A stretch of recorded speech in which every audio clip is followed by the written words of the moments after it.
बांग्लादेश में कट्टरपंथियों ने आग लगा दी। मुनीर का प्लान, यूनुस का एक्शन, मोदी का जवाब तैयार है क्या? पर्दे के पीछे से बांग्लादेश को क्यों जला रहा है मुनीर? क्या है असल प्लान? यूनुस मुनीर के अंदर पीएम मोदी का ऐसा खौफ, बांग्लादेश में कभी भी शुरू हो जाएगा मिशन धुरंधर क्या? अब इसका चैप्टर। जब से बांग्लादेश में यूनुस ने कट्टरपंथियों को सिर पर चढ़ाया, तब से कहा जा रहा था कि ये कट्टरपंथी बांग्लादेश में आग लगाएंगे, देख लेना। और ठीक यही बांग्लादेश में पिछले कई दिनों से हो रहा है। कट्टरपंथियों ने बांग्लादेश को फूंक डाला है। वहां पर जबरदस्त हिंसक प्रदर्शन हो रहे हैं। भारत विरोधी, हिंदू विरोधी भीड़ सड़कों पर आ चुकी है।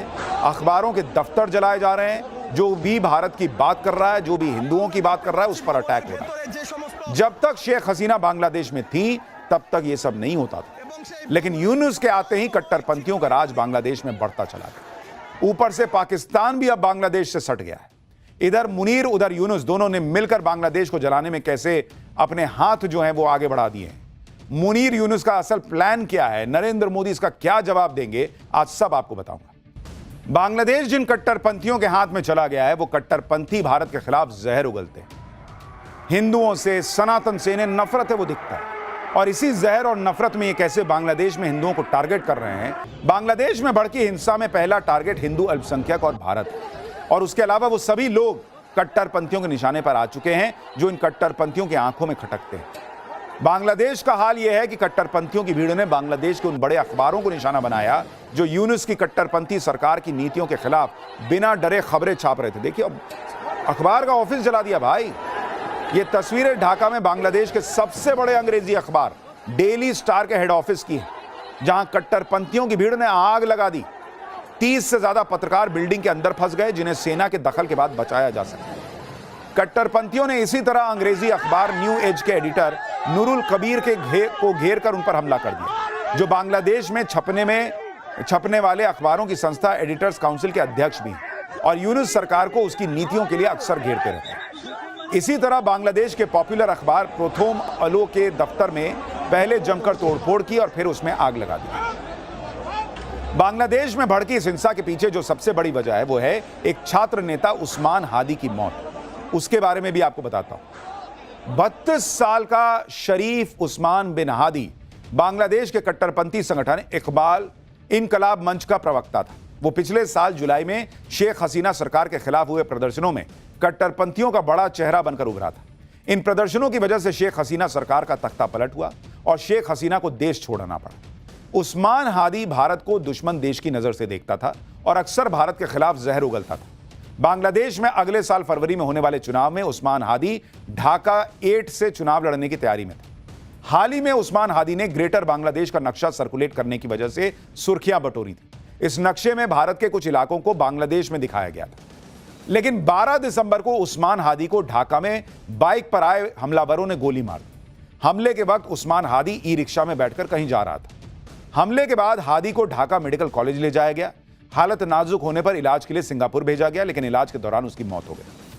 अब यह भी देखिए कि जिस हादी की मौत के बहाने बांग्लादेश को हिंसा की आग में झोंक दिया गया है, उसमें भी भारत के खिलाफ माहौल बनाने के लिए कहा जा रहा है कि उस्मान हादी की हत्या का मुख्य आरोपी भारत भाग गया है। बांग्लादेश में जिस तरह से भारत विरोधी, हिंदू विरोधी हिंसा हो रही है, उसके पीछे मुनीर और पाकिस्तान का दिमाग होने का आरोप लग रहा है। क्योंकि इस बार बांग्लादेश में भड़का हिंसा का पैटर्न पिछले साल जुलाई में भड़की हिंसा से भी ज्यादा सोचा समझा और खतरनाक लग रहा है। कहा जा रहा है कि मुनीर और आईएसआई का मंसूबा बांग्लादेश में हिंसा भड़काकर कट्टरपंथियों को सत्ता में बिठाने का है। क्योंकि शेख हसीना के देश छोड़ने के बाद उनकी पार्टी आवामी लीग की पकड़ पहले ही कमजोर हो चुकी है और आवामी लीग पर बैन लगाकर उसके चुनाव में उतरने का रास्ता पहले ही बंद हो चुका है। इस सब के बीच शेख हसीना के बाद बांग्लादेश की दूसरी बड़ी नेता मानी जाने वाली खालिदा जिया की हालत भी नाजुक बनी हुई है, जिसकी वजह से उनकी पार्टी बांग्लादेश नेशनलिस्ट पार्टी भी कमजोर दिख रही है। उस पर कट्टरपंथी नेता शरीफ उस्मान हादी की मौत ने मुनीर और आईएसआई को अपना प्लान एक्टिवेट करने का मौका दे दिया। खबर है कि आईएसआई ने अपने पुराने सहयोगी और बांग्लादेश के कट्टरपंथी संगठन जमाते इस्लामी को निर्देश दिया है कि वो आंदोलन को लीड न करे, बल्कि पीछे रहकर इसे हवा दे। इसके पीछे मकसद यह है कि आंदोलन में स्थानीय लोग दिखने चाहिए ताकि आंदोलन स्वाभाविक लगे। बांग्लादेश में हिंसा को और भड़काने के लिए कई सोशल मीडिया हैंडल पाकिस्तान से ऑपरेट होना शुरू हो चुके हैं। इन प्लेटफॉर्म्स पर बार बार भारत के खिलाफ उकसाने वाली पोस्ट अपलोड की जा रही है। और जिस तरह बांग्लादेश में हिंदू अल्पसंख्यकों और इंडियन हाई कमीशन को निशाना बनाने की कोशिश हो रही है, हिंसा को उस्मान हादी की मौत के बाद छात्रों और युवाओं का गुस्सा बताकर कवर देने की कोशिश हो रही है। उसी को देखते हुए शेख हसीना सरकार में मंत्री रह चुके हबीबुल हसन चौधरी भी मोहम्मद यूनुस के प्लान का हिस्सा बता रहे हैं। शेख हसीना सरकार में मंत्री रह चुके मोहिबुल हसन हिंसा को पहले से तय प्लान इसलिए बता रहे हैं क्योंकि हिंदू अल्पसंख्यकों और यूनुस सरकार की पोल खोलने वाले मीडिया के बाद निशाने पर उनकी पार्टी आवामी लीग। कट्टरपंथियों की भीड़ ने चटगांव में मोहिबुल हसन के घर को भी आग लगा दी। इसी तरह शेख हसीना सरकार में मंत्री रहे हिंदू नेता बीर बहादुर के घर को भी फूंक दिया गया। ढाका में शेख हसीना के पिता और बांग्लादेश के जनक माने जाने वाले शेख मुजीबुर रहमान के घर पर भी कट्टरपंथियों ने तोड़फोड़ और आगजनी की। पिछले साल हुई हिंसा में भी इस घर में तोड़फोड़ हुई थी। अब जब यूनुस जैसे कट्टरपंथी बांग्लादेश में आए हुए हैं तो फिर पाकिस्तान के लिए पुराना प्लान एक्टिव करने का अच्छा मौका है। इसलिए आप देखिए कि बांग्लादेश का हाल यह है कि वहां पर सिर्फ अंदर ही प्रदर्शन नहीं हो रहे, भारत के बॉर्डर तक प्रदर्शन हो रहे हैं। बॉर्डर तक मार्च निकाले जा रहे हैं। ये तस्वीरें बांग्लादेश के बेनापोल में भारत के बॉर्डर के पास की है, जहां प्रदर्शनकारियों ने मार्च निकाला और इसे लॉन्ग मार्च टू बॉर्डर नाम दिया। इस मार्च में भारत विरोधी नारेबाजी भी हुई। लेकिन बांग्लादेश में जो भी माहौल बनाया जाए, यूनुस और मुनीर जो भी प्लान बना लें, यह बात सबको पता है कि नरेंद्र मोदी अपनी तैयारी किए बैठे, और अगर कुछ भी ऊपर नीचे हुआ तो फिर मुनीर और यूनुस दोनों के लिए अच्छा नहीं होगा। इसलिए आप देखिए कि बांग्लादेश में भारत विरोधी हिंसा पर वहां की अंतरिम सरकार के चीफ एडवाइजर ने तुरंत माफी मांग ली।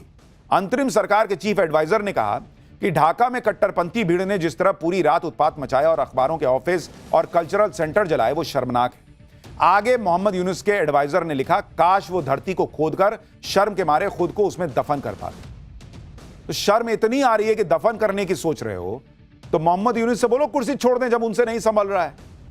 लेकिन ये सब नाटक भी तो करना है कि भाई बहुत शर्मिंदा है, ताकि दुनिया में ये मैसेज ना जाए कि यूनुस और मुनीर मिलकर करा रहे हैं। बांग्लादेश जानता है कि जिस पाकिस्तान के सहारे वो भारत के खिलाफ उछल रहा है, उस पाकिस्तान की अपनी कोई हैसियत नहीं, ना दुनिया में उसकी कोई इज्जत है। और मैं आपको यह साबित कर देता हूं, मैं अगला चैप्टर आपको दिखाता हूं कि पाकिस्तान की कोई हैसियत नहीं है।